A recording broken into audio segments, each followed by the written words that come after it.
بسم اللہ الرحمن الرحیم۔ غزوہ بدر ہجرت کے دوسرے سال 17 رمضان المبارک 2 ہجری جمعہ کے دن ہوا۔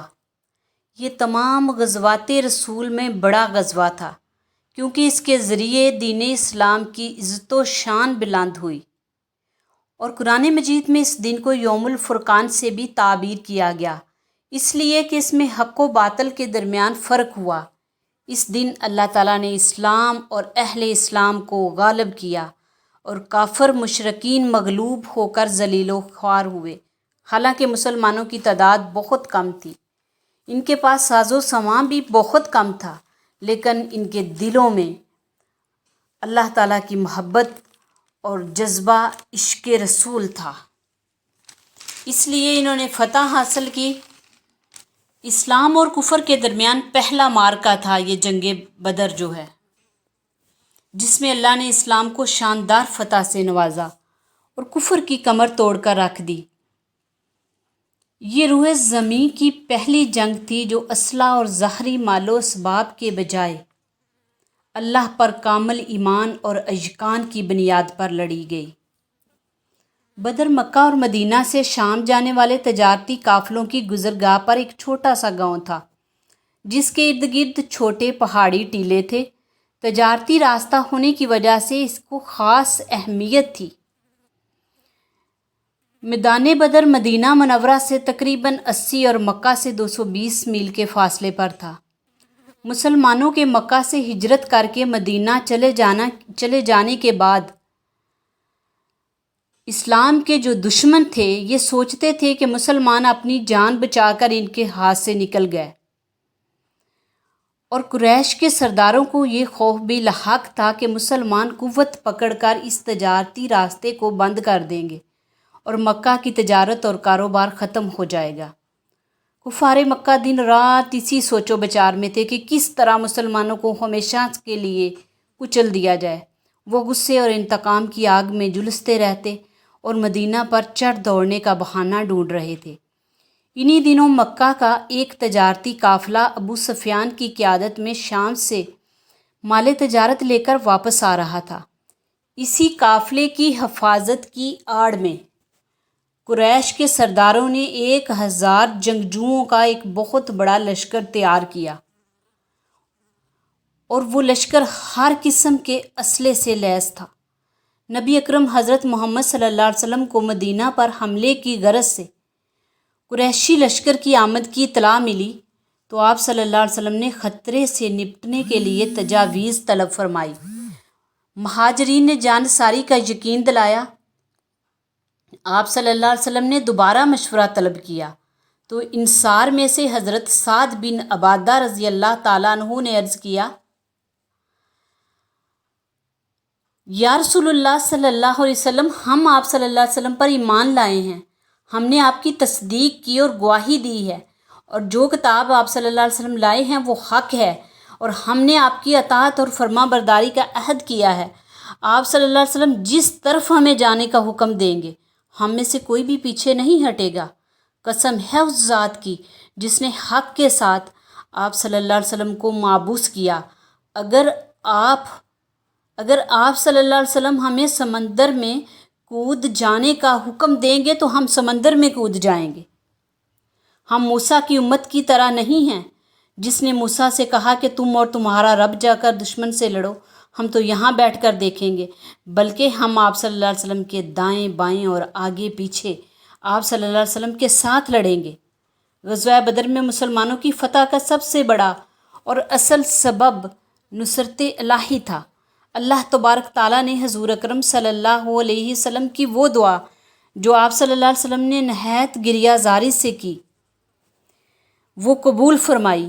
آپ صلی اللہ علیہ وسلم نے یہ دعا فرمائی، اے خدا، یہ قریش ہیں، اپنے سامان غرور کے ساتھ آئے ہیں تاکہ تیرے رسول کو جھوٹا ثابت کریں۔ اے اللہ، اب تیری وہ مدد آ جائے جس کا تو نے مجھ سے وعدہ فرمایا۔ اے اللہ، اگر آج یہ مٹھی بھر نہتے لوگ مارے گئے تو پھر روح زمین پر تیری عبادت کرنے والا کوئی نہیں بچے گا۔ دعا کے دوران آپ صلی اللہ علیہ وآلہ وسلم کی داڑھی مبارک آنسوؤں سے بھیگی ہوئی تھی۔ اور دعا کے دوران آپ صلی اللہ علیہ وسلم کی ہچکی بندھی تھی۔ آپ صلی اللہ علیہ وسلم کے کندھوں پر بڑی چادر تھی جو بار بار نیچے گر جاتی۔ حضرت ابو بکر صدیق رضی اللہ تعالیٰ عنہ ڈھارس باندھتے کہ اللہ آپ صلی اللہ علیہ وسلم کو تنہا نہیں چھوڑے گا، ضرور مدد کرے گا۔ جواب میں اللہ تعالیٰ نے آپ صلی اللہ علیہ وسلم کو فتح کی بشارت دی اور 1000 فرشتوں سے امداد فرمائی، جس کا ذکر سورۃ انفال میں ہے۔ جنگ سے ایک روز قبل آپ صلی اللہ علیہ وسلم نے میدان بدر کا معائنہ فرمایا۔ آپ صلی اللہ علیہ وسلم کے ہاتھ میں چھڑی تھی، جس سے آپ صلی اللہ علیہ وسلم نے میدان میں مختلف جگہ پر دائرے لگائے اور فرمایا، ابو جہل یہاں قتل ہوگا، ولید، عتبہ اور شیبہ یہاں قتل ہوگا۔ جنگ کے بعد صحابہ اکرام نے دیکھا کہ ان مشرک سرداروں کی لاشیں اسی جگہ پڑی تھی جہاں آپ صلی اللہ علیہ وسلم نے دائرے لگائے تھے۔ جنگ بدر میں مسلمانوں کی کل تعداد محض 313 نفوس قدسیہ پر مشتمل تھی۔ ان میں 70 سالہ نوجوان سے لے کر 60 سالہ بوڑھے تک سب شامل تھے۔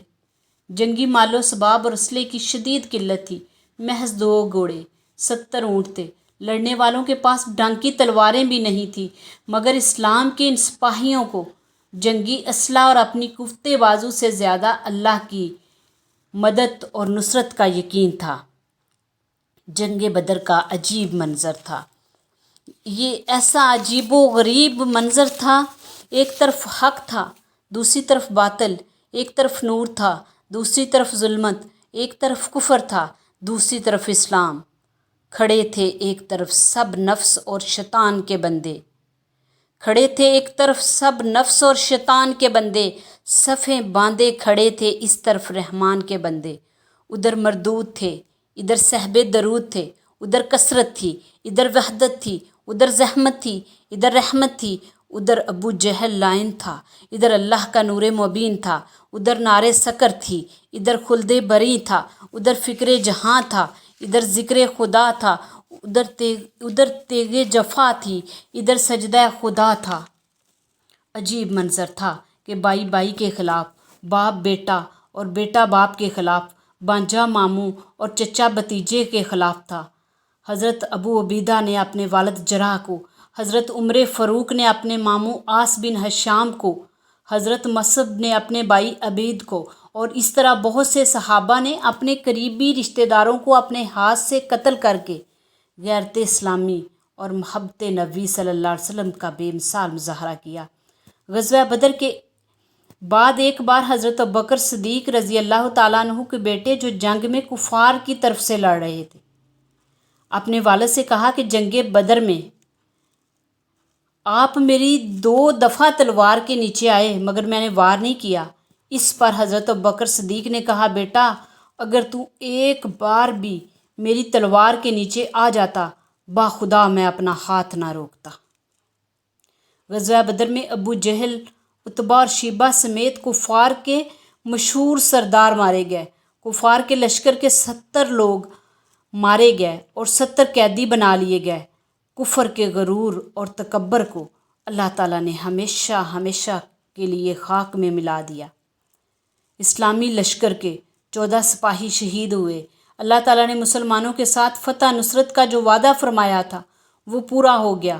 ابو جہل اور دیگر قریشی سرداروں نے مکہ سے روانہ ہونے سے قبل خانہ کعبہ کا غلاف پکڑ کر دعا کی تھی کہ خدایا دونوں گروہوں میں سے جو بہتر ہے اس کو فتح عطا فرما اور جو ظلم کے راستے پر ہے اسے تباہ کر۔ غزوہ بدر میں اللہ تعالیٰ نے اپنا فیصلہ فرما دیا اور دکھا دیا کہ کون حق پر ہے اور کون باطل پر تھا۔ اسلامی اخوت کا دلوں پر اس قدر غلبہ تھا کہ انصار اور مہاجر ایک دوسرے کو اپنا بھائی اور اپنے غیر مسلم رشتہ داروں کو اپنا دشمن سمجھتے تھے۔ حضرت ابوبکر صدیق نے مشورہ دیا آپ صلی اللہ علیہ وسلم کو کہ تعلیم یافتہ قیدیوں سے 10 ان پڑھ مسلمانوں کو لکھنا پڑھنا سکھانے کا معاہدہ کیا جائے اور دیگر قیدیوں سے 1000 لے کر 1000 سے 4000 درہم تک یا حسب توفیق فدیہ لے کر چھوڑ دیا جائے۔ حضور پاک نے اس تجویز کو پسند فرمایا تھا۔ حق و باطل کے اس پہلے معرکے میں اسلام کی شاندار فتح نے مسلمانوں کو عرب کی عظیم قوت بنا دیا۔ عرب اور عرب سے باہر دور نزدیک اس جنگ کے چرچے ہونے لگے۔ چھوٹے قبائل جو پہلے اسلام قبول کرنے سے ڈرتے تھے اور کفار مکہ سے خوفزدہ تھے، انہوں نے کھل کر مسلمانوں کی حمایت شروع کر دی اور لوگ جوک در جوک اسلام میں داخل ہونے لگے۔ معزز سامعین، آج دنیا بھر میں جگہ جگہ مسلمان مظلوم ہیں۔ مقبوضہ کشمیر، فلسطین، ہر جگہ مسلمانوں کو گاجر مولی کی طرح کاٹا جا رہا ہے اور ان کا ناحق خون بہایا جا رہا ہے۔ اسلام دشمن طاقتیں مظلوم مسلمانوں کی بجائے جارحیت اور ظلم و جبر کرنے والوں کا ساتھ دے رہی ہیں۔ کیوں؟ یوم بدر کا پیغام یہ ہے کہ میدان جنگ میں کامیابی کا انحصار مادی وسائل سے زیادہ نظریاتی اور اخلاقی حیثیت پر ہے۔ بدر میں یہ ثابت ہو گیا کہ امت جب ایمان اور یقین کے ساتھ آگے بڑھتی ہے تو اللہ کی نصرت اس کے ساتھ ہوتی ہے۔ جنگ بدر رنگ و نسل کی بجائے خالص عقیدے کی بنیاد پر تھی۔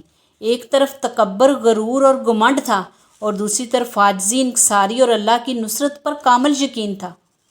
اسلام اور کفر کے درمیان اس جنگ میں مہاجرین اور انصار نے ایک دوسرے سے بڑھ بڑھ کر قربانیاں دی۔ آج بھی نسل، زبان اور علاقائی تعصب پر تقسیم ہونے کی بجائے عقیدے اور نظریے کی بنیاد پر امت کو متحد اور منظم ہونا ہوگا۔ امت کے اتحاد کی بنیاد آج بھی کلمہ توحید اور حضور اکرم صلی اللہ علیہ وسلم کی محبت ہی ہے۔ لہٰذا آج بھی ہمیں مل کر ایک نظریہ، جو کہ نظریہ اسلام ہے، اس پر متحد ہونے کی ضرورت ہے۔ جب ہم اس پر متحد ہو گئے تو انشاءاللہ تعالی اللہ تعالیٰ بدر کی طرح ہماری ضرور مدد فرمائے گا۔